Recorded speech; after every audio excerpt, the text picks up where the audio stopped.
Oh, we're back here on First Things First, and we're joined by, I just wanted to be demonstrative about being back. You've we're been joined great by today, FS1 NBA Sarah analyst. Kustok, good to see you, my good friend. Kustok, it's lovely to see you. Love your dress. It's great to see you. Wonderful. Mutual Admiration Society. Compliments. Kustok, I'm upset with you.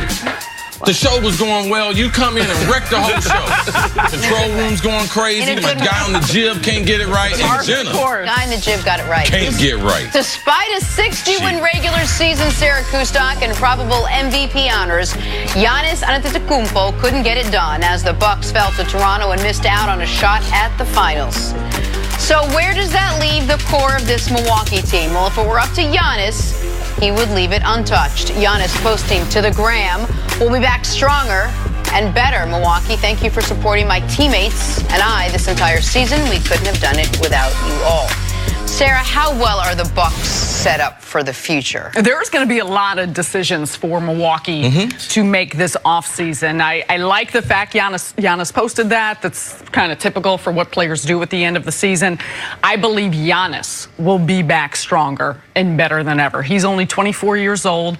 We understand the type of work that he will put in this offseason. But when you look at this roster, handful of decisions to make with a lot of unrestricted free agents. Chris Middleton, a player option for $13 million.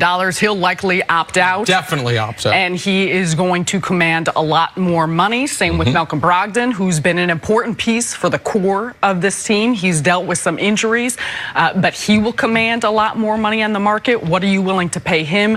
Nikola Mirotic, who pretty much was played off the court throughout the course of that Eastern Conference final. Brook Lopez, George Hill.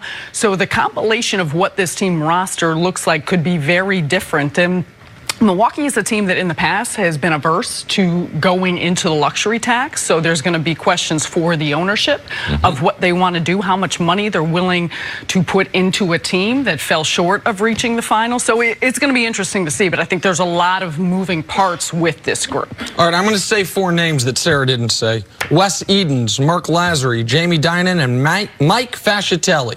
Those are the 4 billionaires that bought this team for $550 million from Herb Cole a few years back. They were worth a combined right around $6.5 billion.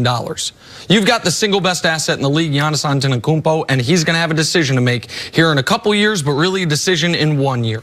Will he accept the supermax you can offer him, or will he decide to go elsewhere? I say that to say this. You don't buy sports franchises because you're worried about the luxury tax. You buy sports franchises the way you buy a Picasso, because it's dope to have. There are only so many of them in the world, and eventually you'll be able to flip it for more money. You bring back Chris Middleton, you bring back Malcolm Brogdon, you bring back Brook Lopez, and you run it back. And you hope that he wants to stay. Well, if you make the finals, he will. And if you continue showing, he has not had any flirtation with other cities. He has shown no inclination to leave. He is a guy who is, we have a lot of NBA stars who are from humble beginnings. Giannis's version of humble beginnings are a little different because of his parents were immigrants from Nigeria to Greece. Yeah, they're real though. They're real humble beginnings. And I would be shocked if next year you present a team as good as this year, they are competing for 60 wins in an NBA championship again, and then you offer Giannis $250 million, which is what it would be, and he says no. Now, you give him an escape hatch if you start being cheap. If you say, Chris Middleton, can we sign him? Malcolm Brogdon's a restricted free agent. You can match anything anyone offers him. There's no reason he shouldn't be back. Now, you can't bring back the whole team. If you lose Mirotic, it happens. If George Hill, I think he's got $18 million on his deal, but I think it's player option. If he opts out, I understand that. But those 3 guys are key, and they're key to keeping the only guy on your team that really matters over the next decade, Giannis. And we have seen throughout the course of the NBA that you could essentially be in any city and build your brand. However, Giannis is a player who has made it clear time and time again, all he cares about is winning and winning a championship. You talk about his family, how close and tight-knit they are. He lost his father while playing in Milwaukee and being in Milwaukee. And throughout the course of that, the first place that he went to, and he was very open in saying this, was the gym. showed up at the practice court, brought his brothers there. His mom is around all the time. This has very much become his home. And for a player like Giannis, if you put the right pieces around him and give him the right situation, that will continue to matter. Are those the right pieces, CeCe? You say put the right pieces around him. There's nothing else you would do to this team. This team was right there on the cusp and can roll it all back next year? Well, this is the thing. I mean, for a shot or two, they're in the NBA Finals. So we can't lose perspective on where they've come. We had their general manager sit right here, talk with us about as far as what they planned on doing going into the future. I think Giannis, how he was raised, realizing that his parents were immigrants, so he doesn't have the draw of a kid playing in the United States that ultimately wants to play in Madison Square Garden or wants to play with the Lakers. That's not, he doesn't think like American kids are. And you're right, Milwaukee has become his adopted home. He talked about yesterday in his exit interview, he talked about walking around the city, seeing Milwaukee Bucks banners, seeing Giannis jerseys, seeing how the culture has changed. They have earned the right after winning 60 games, making a huge decision as far as Coach Bud and that front office. They have the system to win.